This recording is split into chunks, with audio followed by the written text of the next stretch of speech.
Sobat LNJ apa kabar? Selamat datang di podcast LNJ Academy Series kali ini mengenai Why do you need insurance broker? Atau kenapa Anda butuh broker asuransi? Dan pada kesempatan kali ini saya beruntung bisa bersama dengan Bapak Taufik Arifin. Beliau adalah CEO sekaligus Direktur dari LNJ Insurance Broker dengan pengalaman di industri asuransi selama lebih dari 40 tahun. Dan sebelum kita masuk ke sesi tanya jawab yang menarik, yuk kita tonton video profil dari beliau. Mari kita sambut ahli pialang asuransi berpengalaman lebih dari 40 tahun. Beliau adalah Bapak Muhammad Taufik Arifin, pendiri dan Direktur Utama PT Liberty and General Insurance Broker. Dengan pengalaman lebih dari 40 tahun, beliau telah meniti karir di berbagai perusahaan broker ternama serta turut aktif dalam pengembangan kompetensi profesi melalui APARI dan LSPPI. Beliau juga merupakan pemegang sertifikasi internasional dari ANZIIF Australia, dan telah berperan penting dalam mencetak tenaga pialang asuransi profesional di Indonesia. Dengan latar belakang pendidikan manajemen, dan komitmen tinggi terhadap integritas serta kualitas layanan, beliau hadir untuk membagikan wawasan dan pengalaman yang sangat berharga bagi kita semua. Terima kasih banyak Omar atas introduction-nya. Sengaja hari ini kita membahas why do you need insurance broker, karena belakang ini masih banyak perusahaan terutama masih mempertanyakan kenapa harus menggunakan broker asuransi, apa manfaatnya, kenapa apakah dengan asuransi broker asuransi itu preminya lebih mahal, bukankah selama ini banyak permasalahan dan sebagainya. Nah, oleh karena itu saya sengaja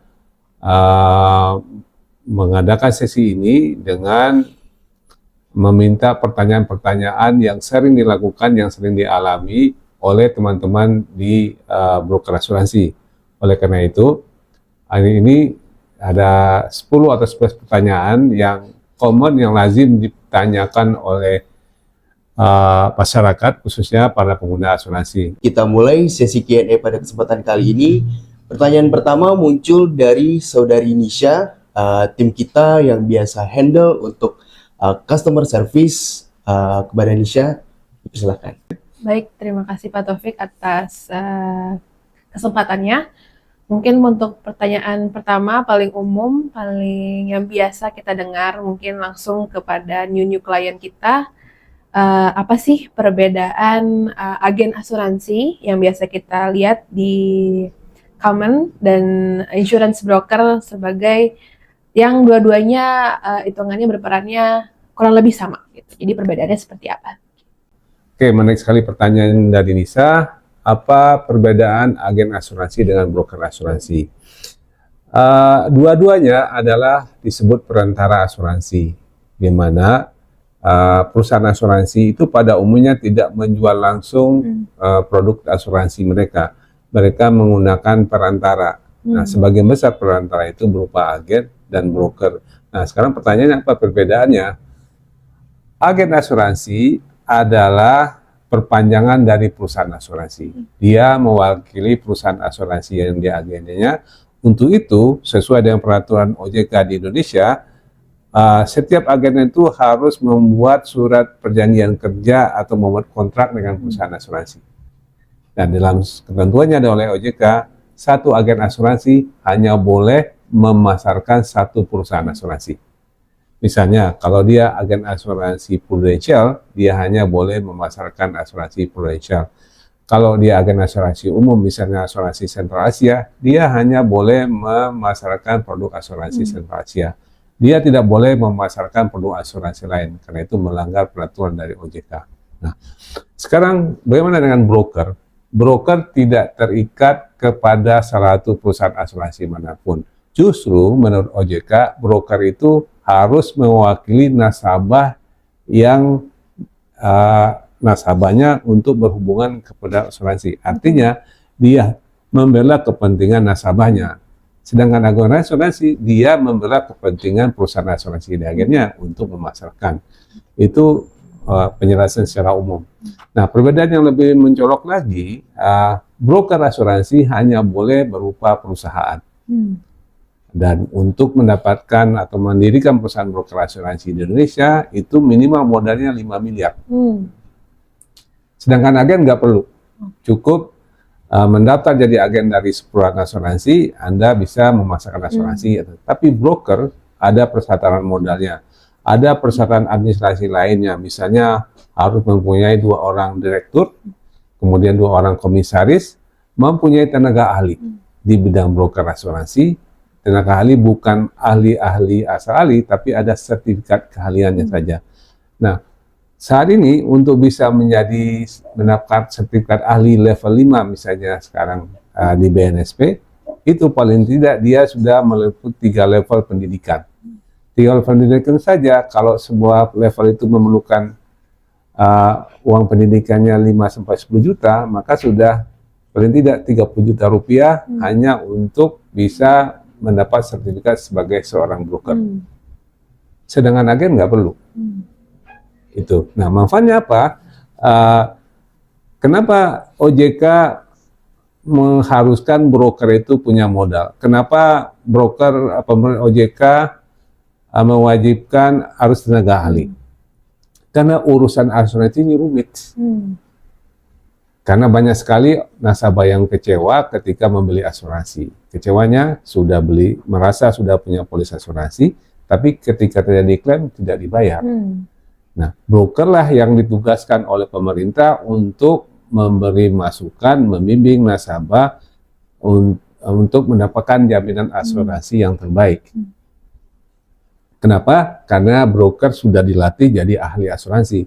Nah, hari ini saya bawa contoh polis asuransi. Kemudian dari siapin. Lihat kan polis asuransi. Ini ada dokumen polis asuransi. Satu polis asuransi itu minimal halamannya 40 halaman bolak-balik berbahasa Inggris.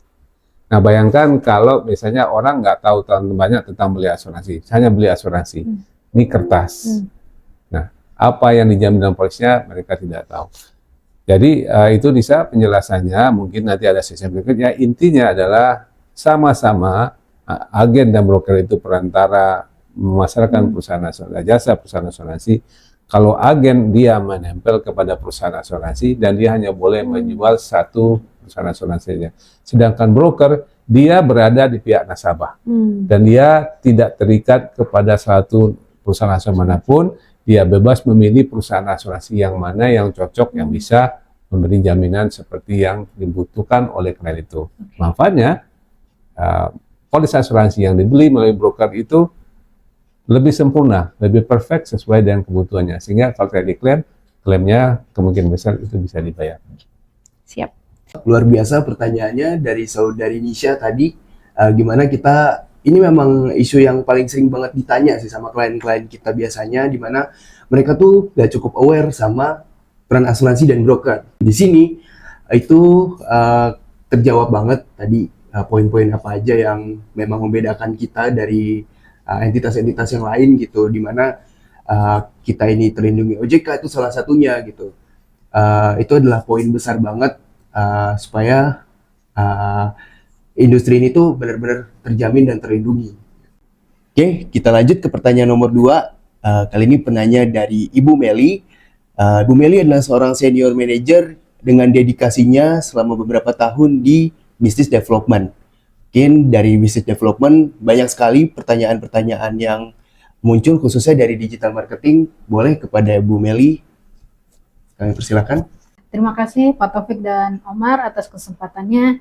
Kebetulan memang beberapa tahun belakang ini saya pegang untuk digital marketing, dan pertanyaan yang paling sering ditanyakan sehubungan dengan broker adalah kenapa mereka harus memilih menutup asuransi menggunakan broker, tidak langsung ke perusahaan asuransi gitu, dan apa keuntungannya untuk mereka. Dan yang paling banyak mereka pertanyakan adalah pada saat klaim itu bagaimana, itu pertanyaan yang paling banyak. Dan ada juga yang ekstrim, mereka bilang kayaknya repot deh melalui broker, kita langsung aja deh gitu. Nah, pertanyaannya bagaimana cara kita meyakinkan klien ini bahwa menggunakan broker itu buat mereka itu lebih menguntungkan daripada langsung ke perusahaan asuransi. Wah, menarik sekali pertanyaannya ya. Jadi ternyata banyak sekali masyarakat yang belum paham menggunakan broker asuransi. Dari segi pertanyaan mereka, kenapa sih harus ke broker, mendingan langsung saja. Oke, biasanya pertanyaan muncul karena mereka pikir kalau broker itu akan premi jadi lebih mahal. Kemudian repot lagi karena harus melewati broker, jadi ada tempat lain yang harus mereka proses dan sebagainya. Oke, sebetulnya itu pemahaman yang salah. Pertama, sebagian besar masyarakat itu tidak mengetahui secara persis seperti apa jaminan asuransi yang ada dalam polis asuransi. Polis asuransi itu dibuat oleh industri asuransi, yaitu oleh perusahaan asuransi. Hampir sebagian besar masyarakat itu tidak pernah membaca polis.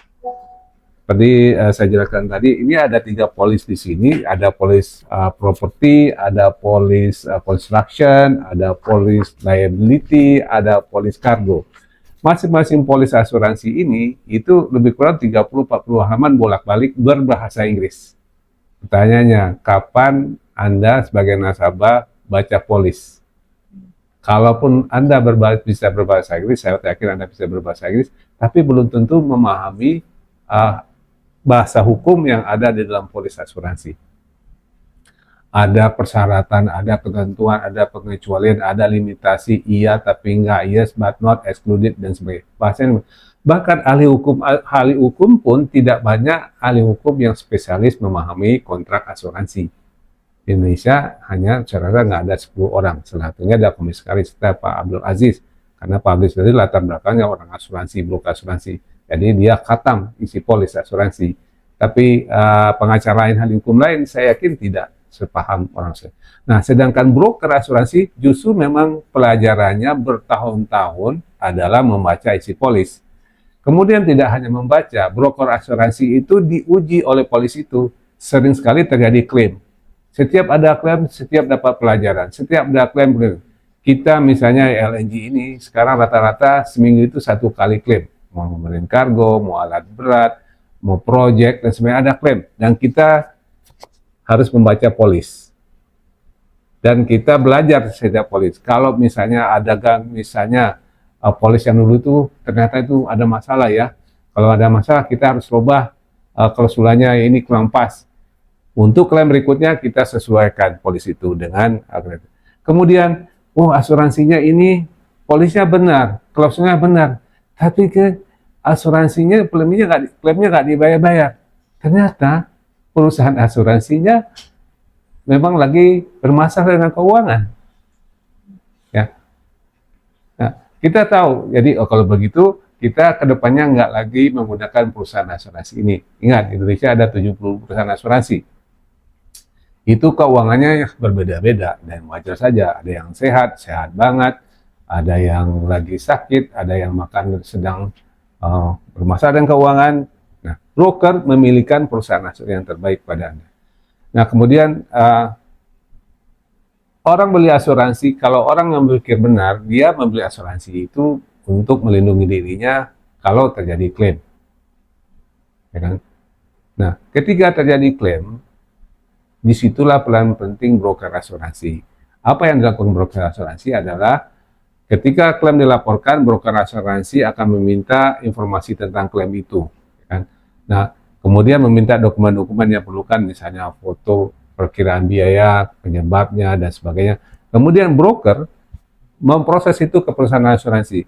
Anda nasabah duduk tenang, kecuali kita minta bantuan informasi. Kami yang bolak-balik bicara dengan asuransi. Kita akan negosiasi. Karena kami yang merancang polis ini, kami bisa mendiskusikan, membahas dengan pihak asuransi maupun jasa. Ini loh polisnya mengatakan begini-begini. Anda tunggu, datang saja. Nanti, dan itu tidak mudah. Nah, semakin besar, semakin complicated klaim Anda, itu memerlukan energi yang tidak sedikit. Klaim 1 miliar misalnya, itu prosesnya 4-6 bulan baru akan selesai. Nah, kalau Anda tidak menggunakan broker, Anda akan disibukkan mengurus ini. Kerjaan Anda yang harusnya urus accounting, urusan proyek, dan sebagainya, sibuk mengurus klaim. Nah, sedangkan broker, Anda tinggal, broker sampai di mana klaim saya? Sudah sebenarnya. Karena Anda menggunakan. Misalnya, baru aja kemarin kami duduk di ruangan ini, dengan Los Jasa, dengan perusahaan asuransi, untuk mawas klaim. Dan nada-nadanya, asuransi sedang mencari celah untuk menolak klaim ini. Dia menolak klaim. Nah, kami sebagai broker lalu pelajari dan saya sudah jawab, nggak kuat dasar Anda kalau menolaknya pasal ini dan sebagainya. Oleh karena itu, Mbak Meli dan kepada teman-teman semua, tolong jelaskan kepada klien itu, Anda sebaiknya tidak mengurus langsung ke asuransi, karena ini ada ahlinya yaitu broker asuransi. Ahli asuransi bukan sembarang ahli asuransi ngaku-ngaku, tapi dapat sertifikat ahli asuransi. Di saya misalnya, saya punya berapa sertifikat banyak sekali. Saya pemegang gelar Australia New Zealand Institute Fellowship Senior Associate. Jadi untuk level internasional saya bersertifikat dari ANZIP. Dari Indonesia saya punya sertifikat namanya CIIB, Certified Indonesian Insurance Broker dan sebagainya. Dan hampir semua pelaku insurance broker sekarang harus, karena hal ini yang menjadi ketentuan wajib dari OJK. Bahkan kalau sertifikatnya sudah habis, OJK akan telepon, sebenarnya habis, Anda nggak boleh lahir berpraktek sebagai broker. Oke, nah mudah-mudahan penjelasan ini bisa meyakinkan klien-klien kita. Gimana Bu Meli? Cukup jelas? Ya, terima kasih Pak Taufik, penjelasannya sangat lengkap. Jadi untuk kedepannya kita bisa meyakinkan klien bahwa lebih baik menggunakan broker, terutama keuntungan untuk mereka adalah jika terjadi klaim, mereka tidak repot dan kita yang akan bantu ke asuransi. Kita lanjut ke penanya nomor 3 dengan Saudara Biri. Beliau sudah berpengalaman di bidang teknik khususnya dalam placement. Baik, pada Saudara Biri dipersilakan. Melanjutkan penjelasan-penjelasan sebelumnya Pak, terkait tadi perbedaan insurance broker dengan agen. Ya. Yang mana agen itu mewakili sebuah perusahaan asuransi, Ya. dan insurance broker itu kita mewakili kepada nasabah. Ya. Nah, pertanyaan saya di sini, apakah broker asuransi ini mendapatkan komisi gitu Pak dari perusahaan asuransi yang mana seperti agen gitu? Ini bagus pertanyaannya. Dari mana broker dapat income-nya? Apakah dari perusahaan asuransi? Apakah agen juga? Ya. Oke. Kedua-dua ini, agen dan broker asuransi, dua-duanya memasarkan produk asuransi dari perusahaan asuransi. Jadi mereka mendatangkan bisnis ke perusahaan asuransi. Agen ditunjuk oleh perusahaan asuransi memasarkan asuransi, produk asuransi, dan ketika dia berhasil mendapatkan penjamin asuransi, maka dia berhak mendapatkan komisi sekian persen dari premi yang dibayar oleh nasabah. Itu oleh agen. Oke. Broker juga sama. Broker juga dari resiko yang bisnis yang dibawa oleh broker ke perusahaan asuransi itu, dan oleh perusahaan asuransi itu dianggap pembawa bisnis. Atas jasa broker membawa bisnis, broker juga dapat komisi. Ya. Oke.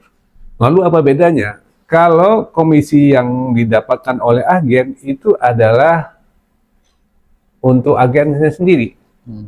Untuk kepentingan agennya, ya itu penghargaan tata jasa, dia jago menjual, bisa menjual, maka komisinya dijadikan pendapatan. Bagi broker, komisi yang didapatkan itu bukan untuk pendapatannya sendiri. Dia gunakan pendapatan itu untuk mengurus nasabah-nasabahnya.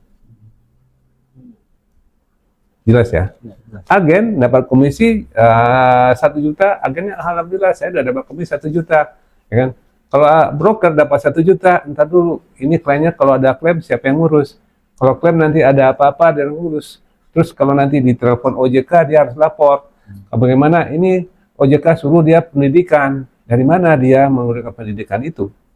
Nah, jadi pendapatan yang didapat broker itu tidaklah semata-mata untuk pendapatan untuk dia sendiri, tapi adalah untuk kepentingan kelangsungan perusahaannya, terutama dalam memenuhi kewajibannya kepada OJK. Bahkan broker itu mungkin banyak yang nggak tahu, broker juga punya kewajiban bayar fee ke OJK. Saya nggak tahu agen apa ini, tapi broker setiap tahun itu kita ada bayar fee ke OJK. Dari komisi kita, itu OJK akan tagih, kalian dapat sekian ya, bayar sekian persen, saya lupa, 1 atau 2% ke OJK. Kita harus bayar ke OJK. Ya, agak dilema sih sebetulnya, kita diawasin, diatur, terus kita juga bayar. Tapi nggak apa-apa, demi kepentingan nasabah. Jadi sebenarnya sangat disayangkan jika masyarakat masih menyamakan broker dengan agen. Agen mungkin suka memberi komisi di diskon, ya agen dapat komisi misalnya, lalu sebagian komisi dikembalikan sebagai diskon atau apa kepada nasabah. Mungkin bisa, tapi broker kalau diminta juga komisinya oleh perusahaan klien, itu nanti brokernya bisa-bisa nggak tahan lama, karena pendapatannya tipis, ongkosnya besar, setiap tahun harus bayar komisi ke OJK, kemudian dia harus membayar mempertahankan sertifikat keahliannya, itu kan biaya operation dan sebagainya. Modalnya besar, ingat modalnya 5 miliar. Ya. Kapan mau kembalinya? Modal broker 5 miliar, tapi komisinya dipotong terus, kan? Gitu. Nah, jadi ya ini sebetulnya perlu diyakinkan kepada nasabah, betul agen itu sama dengan broker, sama dapat fee, cuman fee yang didapatkan oleh broker itu untuk kepentingan nasabahnya juga, melayani nasabahnya. Misalnya kalau terjadi klaimnya di Kalimantan, ya kalau agen saya rasa jarang yang akan pergi mengurus klaim itu ke Kalimantan, ya kan, sudah dikirim aja asuransi, kalau klaim ditolak ya sudah ditolak. Tapi broker tidak mau, broker profesional, dia juga akan pergi ke Kalimantan bersama-sama dengan loss adjuster. Itu perlu transportasi, perlu akomodasi, dan berlama, dan itu biaya. Gitu. Baik, penanya berikutnya datang dari Saudari Indah. Beliau sudah cukup berpengalaman di bidang teknik dan placement, khususnya di bidang Financial Risk Division. Kepada Saudari Indah, dipersilakan. Terima kasih Pak Taufik atas Ya. kesempatannya Ya. saya untuk bertanya. Ya. Sejauh ini kita melihat banyak gitu ya Pak, perusahaan-perusahaan Cina yang berada di Indonesia gitu, Ya. seperti construction Cina gitu kan. Ya. Kenapa sih Pak perusahaan Cina yang ada di Indonesia itu harus mempertimbangkan gitu menggunakan broker asuransi gitu? Kenapa perusahaan-perusahaan asal Cina atau Tiongkok yang beroperasi di Indonesia sebaiknya menggunakan jasa broker asuransi? Ada 4 paling tidak. Pertama adalah adanya perbedaan pemahaman asuransi di Cina dengan di Indonesia. Walaupun asuransi itu adalah bisnis internasional, semuanya bersama, tapi walaupun demikian banyak perbedaannya. Jadi dari cara misalnya di Cina itu rata-rata orang membeli asuransi secara langsung atau lewat agen di Cina itu. Sedangkan di Indonesia diarahkan oleh OJK itu menggunakan jasa broker asuransi. Itu dari segi regulasinya sudah berbeda. Kedua, itu terkendala masalah bahasa. Semua polis di Cina itu menggunakan bahasa kisaran bahasa Cina. Ya. Mungkin ada berbasis, tapi sebagian berbahasa Cina. Kendala bahasa. Ya, ketika polis yang diterbitkan di Indonesia itu menggunakan bahasa Inggris dan bahasa Indonesia. Nah, bukan berarti ekspatriat atau pimpinan perusahaan dari Cina tidak bisa berbahasa Inggris, tapi mereka sudah terbiasa dengan polis yang dengan bahasa Cina.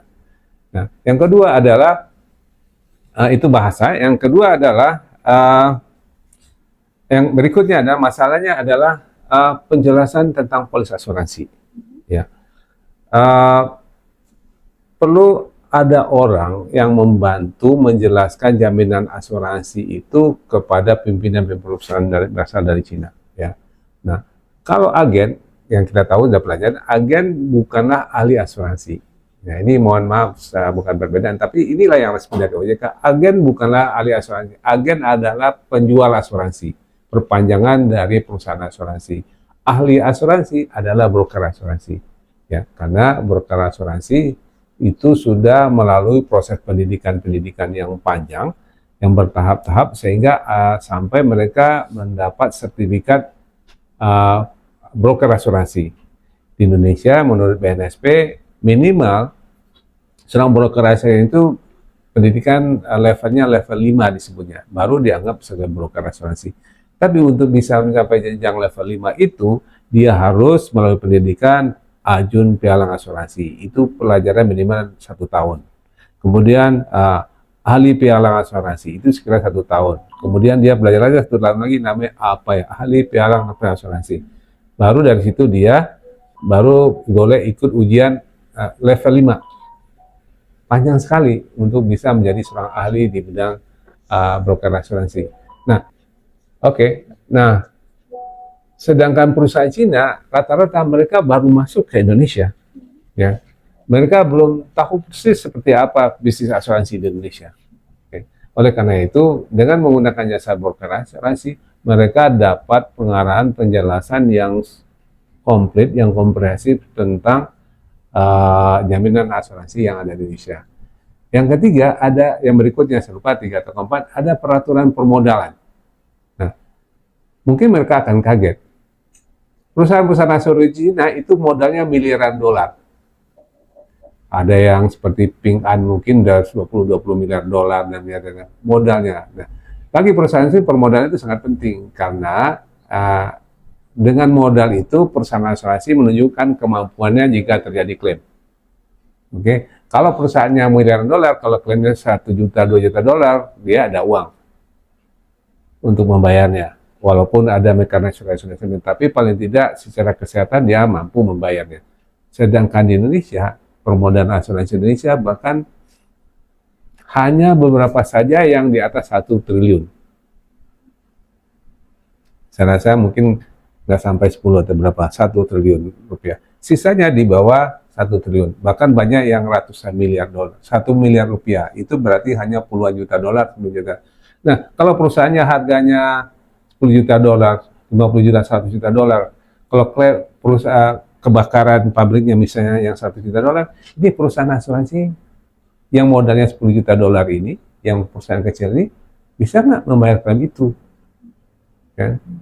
Nah, kalau dia salah beli perusahaan dengan perusahaan asuransi yang modalnya kurang, yang nggak sehat itu, ya bagaimana mereka bisa mengklaim? Nah, oleh karena itu, broker lah yang akan memilihkan perusahaan-perusahaan asuransi yang sehat, yang kuat. Nah, kalau perusahaan nilainya besar, misalnya broker juga bisa membantu melalui mekanisme reasuransi menempatkan asuransi itu ke luar negeri. Nah, itu biasanya dilakukan oleh reinsurance broker. Teman kita juga di reinsurance broker kita bisa. Dan kita sudah sering lakukan. Kalau itu terlalu besar, maka kita minta perusahaan asuransi untuk menempatkan ke luar negeri. Bahkan kita bisa lagi membawa bisnis itu menempatkan ke Cina. Nah, satu hal yang perusahaan Cina di Indonesia harus tahu, bahwa menurut undang-undang yang ada di Indonesia, setiap aset yang ada di Indonesia hanya boleh diasuransikan oleh perusahaan asuransi yang terdaftar di Indonesia. Dan kita sering menemukan, saya beberapa kali ketemuan, ternyata banyak perusahaan-perusahaan Cina itu menerbitkan polis asuransi langsung ke Cina. Proyeknya ada di Batam, ada di Kalimantan, ada di ini. Polis asuransinya oleh perusahaan asuransinya itu melalui menyalahi undang-undang ketentuannya. Sebenarnya nggak harus demikian. Dia melalui broker kasih tahu, saya biasa pakai perusahaan asuransi dari Cina, tolong bantu saya. Kita akan bantu. Polisnya diterbitkan oleh perusahaan asuransi yang ada di Indonesia, tapi di belakangnya reasuransinya oleh perusahaan asuransi Cina. Nah, itu semua bisa diberikan oleh broker. Nah, manfaat berikutnya adalah dalam penyelesaian klaim. LNG, perusahaan kita, saya rasa termasuk satu broker yang banyak dipercaya oleh perusahaan-perusahaan Cina. Saya kira mungkin 30-40% klien kita saat ini di Cina, perusahaan Cina. Dan kita sudah buktikan, terutama di tambang-tambang nikel dan sebagainya, banyak sekali klaim. Saya rasa ada 10 klaim yang sudah klaim dan kita sudah selesaikan klaimnya. Dan mereka appreciate. Sehingga hari ini kita banyak direferensikan ke perusahaan Cina karena terbukti melalui kita sebagai broker klaimnya itu berbayar. Terima kasih ya Pak. Ya berarti untuk perusahaan-perusahaan Cina itu Ya. nggak perlu takut ya untuk mengasuransikan produknya ke LNG gitu ya Pak ya. Jadi kita bantu mereka dapatkan asuransi yang terbaik. Ya. Oke, terima kasih Pak Taufik atas Ya. kesempatannya. Sebenarnya menarik banget topik hari ini. Ya. Sepanjang saya sudah mengerjakan beberapa placing Ya. dan case, ternyata banyak banget masih banyak perusahaan-perusahaan besar Ya. yang langsung direct gitu Pak, Ya. dalam membeli asuransi. Nah, saya mau tanya apa aja sih resiko jika perusahaan besar itu langsung direct beli asuransi tanpa pendampingan dari broker yang profesional? Mungkin itu aja. Baik, baik, menarik sekali pertanyaan dari Hanifah, yaitu apa keuntungannya dengan membeli asuransi melalui broker dan apa kelemahannya kalau langsung ke perusahaan asuransi. Broker asuransi adalah ahli asuransi.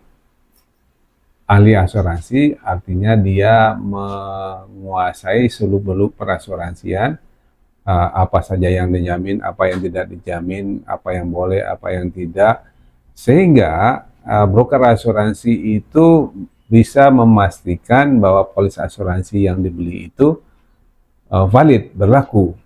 Ketika terjadi klaim, polisnya itu merespon dan mengganti klaim itu. Ya, karena sekali lagi polis asuransi tebal sekali, jadi bolak-balik bisa 80 halaman. Ya, saya yakin kalau bukan orang asuransi, tidak ada yang pernah membaca polis asuransi itu semua klaimnya. Sedangkan ahli asuransi, seperti saya yang udah 40 tahun, saya nggak boleh takabur, saya bilang udah khatam, saya hafal. Mau polis CAR apa, mau properti apa, klausula A, sampai klausula asuransi itu jumlahnya sekitar 700 klausula. Klausula itu kebanyakan lahir akibat dari atas inisiatifnya broker asuransi. Kalau orang membeli langsung ke perusahaan asuransi, apakah dia sudah punya ilmu yang cukup untuk mengerti jamaah asuransi? Bukan hanya selembar kertas yang mereka pikir ini asuransi begini. Karena polis itu ada condition, persyaratan, ada exclusion, pengecualian, ada limitation, ada warranty, ada limit. Banyak sekali persyaratan, iya tapi tidak, tidak tapi iya, exclude but not included. Banyak sekali bahasa-bahasanya. Bahkan orang-orang hukum pun itu tidak banyak yang ahli hukum di bidang asuransi. Nah, tapi broker asuransi itu tugasnya dia sehari-hari. Sekolahnya seperti 3, 4 tahun, 5 tahun bersekolah, baca polis dan sebagainya, baru paham. Kemudian terlatih setiap hari, apalagi bagian klaim teruji. Kedua, memilihkan perusahaan asuransi. Memang betul banyak orang yang memikirkan, saya punya kenalan di perusahaan asuransi ini, dia agen di sini, udah nggak enak, saya ikut asuransi sama dia aja. Akhirnya beli asuransi. Tapi temannya itu adalah bukan ahli asuransi, mungkin dia agen. Ya. Agen. Karena kalau ahli asuransi, dia pasti ada di broker asuransi. Atau jadi bagian underwriter di dalam perusahaan asuransi. Nah, kerugiannya adalah jaminannya mungkin nggak maksimal, terbatas. Seperti istilah saya tadi, mungkin jaminnya standar aja. Jadi dia beli mobil, dia bayar 50 juta, dapat mobil dia senang, tapi mobilnya nggak perlu pakai AC.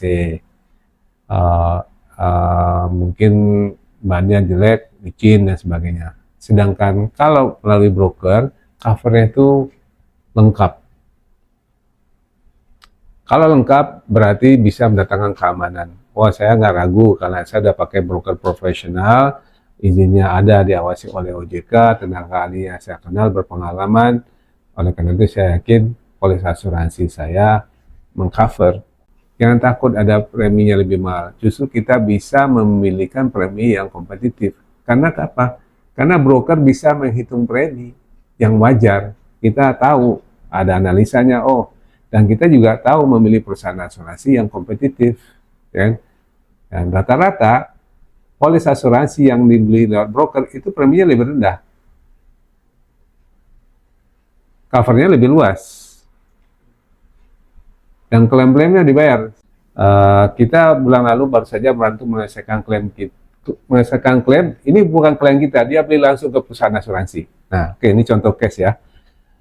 Klien ini teman saya, direktur di perusahaan, dia beli asuransi travel insurance, pergi ke Jepang. Sampai di Jepang, dia belinya online. Pergi ke Jepang, sampai di Jepang dia kecelakaan, kepleset di salju, ternyata kakinya pecah, retak. Sehingga dia harus dioperasi. Dia urus di Jepang, lapor klik sana, diklik sana, di depan, ini Pak harus dioperasi, adanya di Tokyo. Nah, dia tanya di Tokyo, berapa biayanya? Mahal sekali, dan belum lagi biaya tinggal di Tokyo itu besar, akhirnya dia pulang. ke Indonesia, berobat di Indonesia. Dan karena dia sudah beli asuransi, dia klaim ke asuransinya.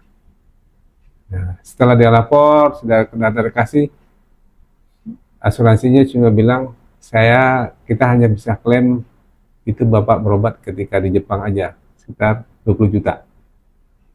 Sedangkan biaya operasi dan di Indonesia itu 200 juta. Akhirnya dia ingat saya, Pak Taufik kan Bapak broker, bantuin saya dong, kok saya diklaimnya gini, mana polisnya, saya lihat, saya pelajarin. Loh ini Pak, semua alasan mereka ini nggak benar. Polisnya justru mengatakan nggak ada larangan berobat. Alasan mereka karena Bapak berobat di Indonesia. Kalau Bapak berobat di Jepang, kita bisa klaim. Dan itu Bapak ini kayak telat gini-gini sebagainya. Nah, perlu waktu kira-kira 2 bulan. Saya dengan tim klaim kita TikTok. Akhirnya alhamdulillah mereka bayar full. Nah, kalau Pak Rafiq tidak bantu saya, ya selamat ya, dapatnya 20 juta saja. Masih mau ngurus isi asuransi? Oke, broker aja deh. Pakai broker atau asuransi? Oke, mudah-mudahan contoh ini menjawab semua pertanyaan teman-teman ya. Ya, terima kasih Pak. Ya. Baik, kita lanjut ke penanya selanjutnya dengan Saudari Amel. Beliau sudah terbiasa untuk handle klaim, baik untuk yang regular dan yang complicated. Pada Saudari Amel, dipersilakan. Baik, terima kasih Pak atas kesempatannya. Jadi yang ingin saya tanyakan tuh biasanya di proses klaim. Nah, jika ada sengketa antara nasabah dan perusahaan asuransi, nah broker asuransi ini kan berperan untuk ikut membantu proses klaim ya. Nah, apakah legalitas perusahaan broker asuransi ini diatur kegiatannya oleh otoritas jasa keuangan gitu Pak? Baik, bagus pertanyaannya. Apa dasar hukumnya bagi broker itu untuk beroperasi? Jelas. Jadi di Indonesia, industri perasuransian itu diatur oleh otoritas jasa keuangan atau kita sebutnya OJK. Ini baru 10 tahun terakhir, 15 tahun terakhir ini. Sebelumnya asuransi itu diatur oleh Departemen Keuangan. Tapi sekarang semua lembaga keuangan peraturannya di bawah OJK, termasuk bank, termasuk leasing, pasar modal, asuransi di bawah lindungan OJK, Otoritas Jasa Keuangan. Nah, khusus broker sebenarnya hampir semua peraturan OJK tentang asuransi itu memuat ketentuan broker. Itu ada, karena dalam industri perasuransi itu ada asuransi jiwa, asuransi umum, disebutnya industri penunjang, ada broker, ada loss adjuster, ada agen, aktuaria, dan sebagainya. Jadi ada peraturannya di bawah peraturan OJK. Nah, paling tidak saat ini saya mencatat mungkin sekitar ada 23 atau 24 peraturan OJK yang juga mengatur tentang asuransi. Nah, yang lebih tepat adalah POJK nomor 70 tahun 2016 dan POJK 24 2023 yang dilakukan oleh ini maupun koperasi. Jadi dasar hukumnya jelas. Broker asuransi itu beroperasi di bawah pengawasan OJK. Nah, kalau ada lembaga atau banyak juga, ini memang masih dirasakan hari ini, ada orang yang melakukan konsultan asuransi atau pialang asuransi dan sebagainya. Tapi dia tidak terdaftar di OJK, itu ilegal. Dan OJK sekarang makin ketat, dan kemarin juga kami tahu di digital juga sudah berlaku. Sekarang orang tidak boleh lagi memasang iklan tentang asuransi di Google kalau dia tidak menyebutkan izinnya di OJK nomor berapa. Ya, semakin ketat, dan terus terang belakangan masih banyak ada orang lembaga atau perusahaan mengaku-ngaku konsultan asuransi. OJK sudah menegaskan bahwa di dalam nama perusahaan broker asuransi itu harus mencantumkan broker asuransi atau pialang asuransi. Itu untuk menegaskan tidak ada lagi lembaga-lembaga lain yang ngaku-ngaku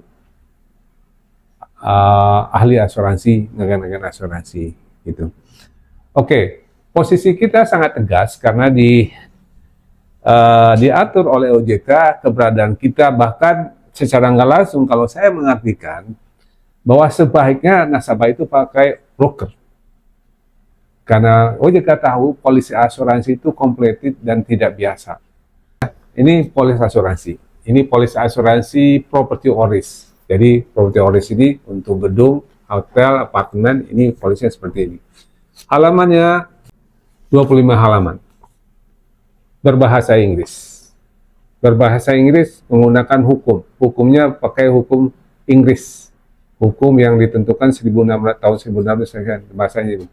Nah, untuk memahami ini tidak semua orang bisa. Oke. Bahkan ahli hukum sekalipun, mau aku manapun, kalau dia tidak pernah ikut belajar asuransi, dia juga nggak paham persis mengenai itu. Nah, ketika polis ini dimanfaatkan ketika terjadi klaim, maka dasarnya adalah polis asuransi ini. Siapa yang paham isi polis asuransi ini? Yang paham adalah orang asuransi yang nerbit polis. Bahkan saya kasih tahu ya, setiap polis asuransi, nasabah tidak ada yang bertanda tangan. Tidak perlu tanda tangan. Tanda tangan ini sebelah pihak ini. Hanya pihak asuransi yang tanda tangan. Jadi Anda cuma terima polis saja, cuma disarankan, polis, misalnya dikirimkan, ini kami kirimkan polis, mohon dipelajari dan dibaca. Cuma gitu aja. Tapi nasabah baca nggak kira-kira? Sebagai asuransi nggak punya waktu. Percaya aja kalau ini. Nah, apa dasarnya? Jelas OJK menginginkan nasabah itu menggunakan broker, dan broker itu harus menunjukkan keahliannya dalam membantu nasabah. Makanya peraturannya juga broker asuransi sekarang yang baru harus punya modal 5 miliar. Harus punya polis asuransi professional indemnity. Atau apa itu professional indemnity? Itu yang menjamin kalau broker itu salah dalam memberikan nasihat, advice kepada kliennya sehingga kliennya itu klaimnya tidak dibayar dan ditolak misalnya. Kemudian harus punya 2 orang direktur sama 2 orang komisaris. Direkturnya juga harus orang yang bersertifikat keahlian asuransi. Dan setiap 4 bulan sekali, quarterly, kita harus lapor ke OJK. Kalau persyaratan ini tidak dipenuhi, langsung dapat SP. Profesi broker dan industri broker ini industri yang berkualitas karena diawasi. Kita ini sekelas dengan bank. Kita juga harus bikin laporan bahwa kita tidak terlibat terorisme, tidak uangnya tidak pencucian uang, nasabahnya, QA, know your customer, kita harus tahu customer kita siapa. Jadi dasar hukumnya kuat, ya termasuk intinya adalah dia berpihak kepada nasabah, membela kepentingan nasabah. Dengan segala ilmu, dengan pengetahuannya, kemampuannya, dia membela kepentingan nasabah. Intinya nasabah beli asuransi karena klaim-klaimnya dibayar. Baik, kita lanjut ke penanya selanjutnya. Kali ini dari Saudara Gilang. Beliau sudah terbiasa handle di teknik dan khususnya untuk di TOC Marine Cargo. Baik, pada Saudara Gilang, silakan. Baik, terima kasih Pak Taufik atas kesempatan yang diberikan. Saya sudah bisa bertanya untuk hari ini. Pertanyaan saya yaitu, apa saja keunggulan dari broker asuransi dibanding dengan agen dalam membantu menangani klaim asuransi? Oke, bagus sekali pertanyaannya. Broker asuransi sesuai ketentuan dari OJK berada di pihak nasabahnya. Dia mewakili kepentingan nasabahnya mulai dari menganalisa risiko, kemudian merancang program asuransi, dan mencarikan perusahaan asuransi, dan sampai polisnya terbit. Dan jika terjadi klaim, broker asuransi juga berpihak kepada nasabahnya untuk mengurus klaimnya. Itu broker. Kalau agen asuransi adalah perpanjangan dari perusahaan asuransi. Dia terikat perjanjian keagenan dengan perusahaan asuransi, dan dia hanya boleh mewakili satu perusahaan asuransi. Jadi kalau dia sudah menjadi agen dari satu perusahaan asuransi, dia tidak boleh lagi menjadi agen di perusahaan asuransi yang lain. Memasarkan polis asuransi, dia mencari nasabah. Kalau dia dapat nasabah, polisnya diterbitkan dan dia antarkan polisnya. Itu agen. Nah, kalau terjadi klaim, agen itu akan mendapat laporan dari nasabahnya dan meneruskan ke bagian klaimnya. Dia bilang, kalau benar terjadi Pak, bagian klaim ini klien saya PT ABC terjadi kebakaran ini. Nah, selanjutnya yang berurusan dengan nasabah adalah bagian klaim dari perusahaan asuransi. Agen tidak bisa terlibat lagi. Itu sudah bukan wilayah dia. Nah, berbeda dengan broker, ketika terjadi klaim, broker mewakili kepentingan nasabahnya. Nasabah, laporan Anda sudah kami terima, kami sudah pelajari, saya sudah laporkan ke pihak asuransi. Sementara itu, tolong siapkan dokumen-dokumen ini. Nah, kemudian setelah melaporkan klaim itu ke perusahaan asuransi hanya akan bicara dengan broker. Oke, broker, saya perlu data-data ini. Kemudian broker akan follow. Anda sudah pelajarin datanya, oke. Mungkin setelah beberapa hari, broker yang akan, oke, apa langkah selanjutnya? Oh, kalau begitu, karena klaim ini besar, saya akan menunjuk namanya loss adjuster. Asuransi akan bicara ke broker, Anda mau loss adjusternya siapa?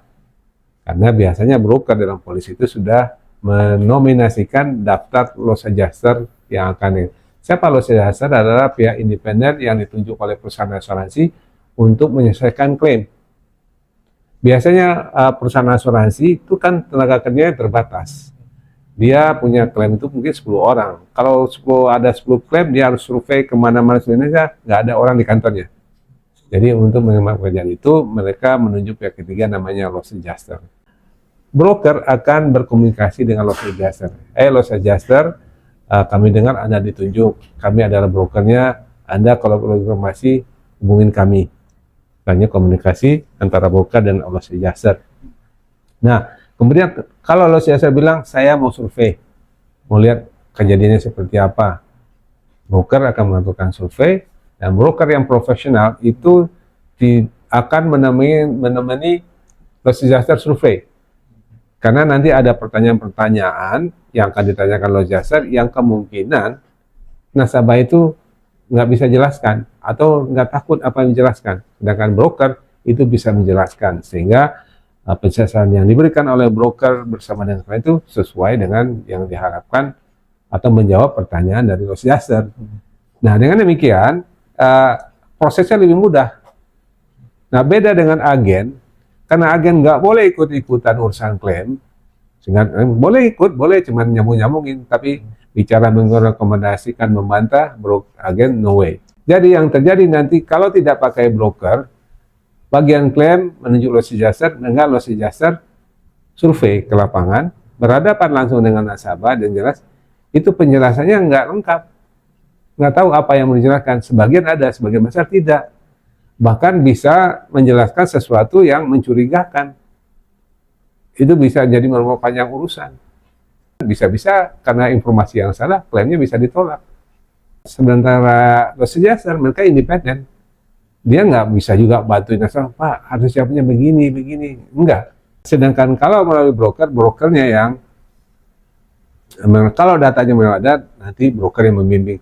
Pak, laporan ini maksudnya laporan ini loh Pak, itu laporan dari bengkel, Bapak silakan hubungan bengkel, undang bengkel, buat estimasi berapa biaya perbaikannya, gini, atau banding sebagainya. Broker membimbing. Sehingga proses klaim melalui broker itu lebih cepat, lebih straightforward, lancar, dan itu lebih cepat. Sedangkan agen, ya besar kemungkinan nggak lancar, karena nasabah, pembeli asuransi, ya harus berhadapan sendiri. Kalau dengan broker nggak ada biaya tambahan, kita mengurus klaim. Kalau Anda dari awal sudah menggunakan broker, nggak ada biaya tambahan. Ya, nggak usah juga disediakan hotel, tidak pula harus dijemput, ya, nggak pula dikasih sangu, no way. Itu sudah bagian tugasnya dari broker ya, untuk melakukan itu, ya kan? Ya. Sedangkan kalau tidak broker dan ini mentok, nah di sini baru udah berbulan-bulan, udah setahun klaimnya nggak maju-maju, akhirnya cari-carilah lawyer. Nah, dapat pula lawyer yang nggak ngerti asuransi, berpanjang lagi 1 tahun, makin komplikated, makin besar. Bisa 210%, bisa 20% dari klaim success fee-nya. Sedangkan broker tidak perlu, nol. Klaim Anda bayar, Anda nggak perlu bayar apa-apa.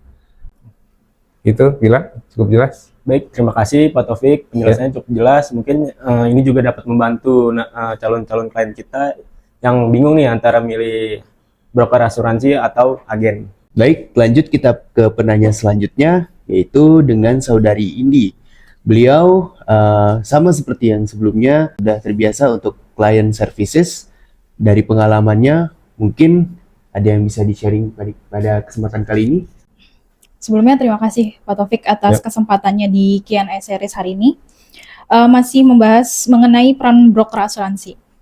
Di Indonesia ini kan penggunaan jasa broker mungkin masih berkembang ya Pak, dan belum sepenuhnya dimanfaatkan oleh semua segmen pasar. Nah, untuk negara-negara maju seperti Singapura, Inggris ini dikenal memiliki industri asuransi yang sangat mapan dan memiliki regulasi yang kuat gitu.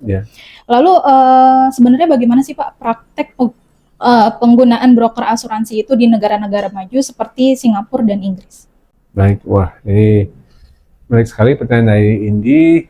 Seperti apa praktek di negara-negara maju ya tentang broker asuransi. Oke, sebelum kita membandingkan ke luar negeri, saya mau menyampaikan dulu kondisi yang ada di Indonesia.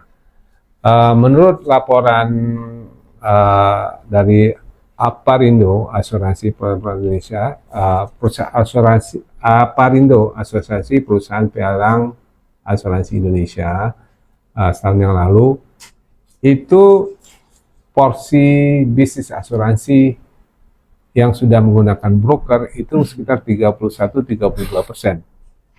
Jadi baru sepertiga dari transaksi asuransi Indonesia itu sudah menggunakan jasa broker. Artinya masih 60% lagi masih belum menggunakan jasa broker. Kan? Jadi peluang broker sebenarnya masih banyak yang kedepannya ini ya. Ya, artinya masih rendah penetrasi broker asuransi di Indonesia. Nah, memang bisa dipahami sebagian besar itu adalah pembeli asuransi individual, kendaraan bermotor, travel insurance dan lain-lainnya. Nah, memang banyak yang mengatakan atau banyak yang melakukan transaksi langsung ke perusahaan asuransi atau melalui bank dan leasing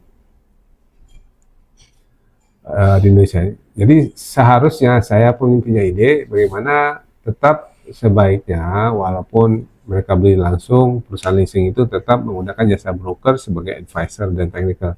Tapi kan, nah sekarang kembali ke ini pertanyaan bagaimana di Singapura, di Amerika dan di luar negeri. Kalau di luar negeri, sudah Singapura, Malaysia, negara-negara yang sudah maju, itu penggunaan broker itu dominan. Karena di negara itu kesadaran hukumnya sangat tinggi.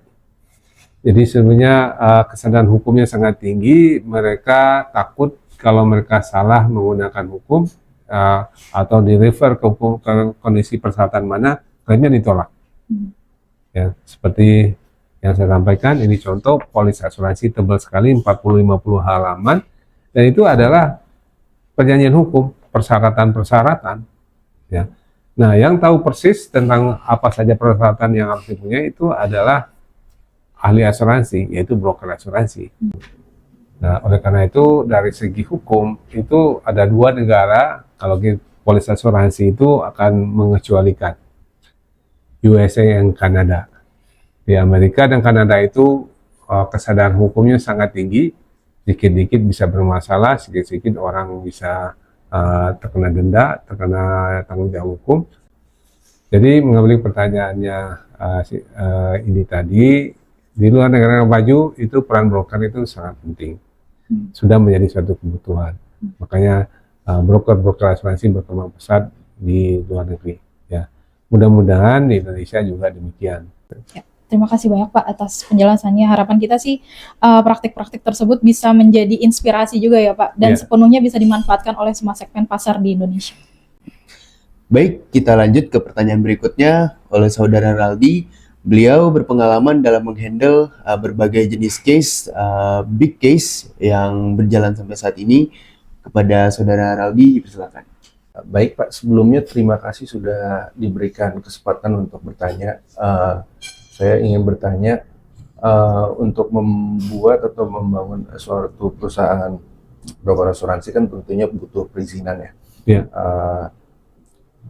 Lalu apa saja persyaratan yang harus dimiliki oleh perusahaan broker asuransi untuk mendapatkan izin resmi dari OJK?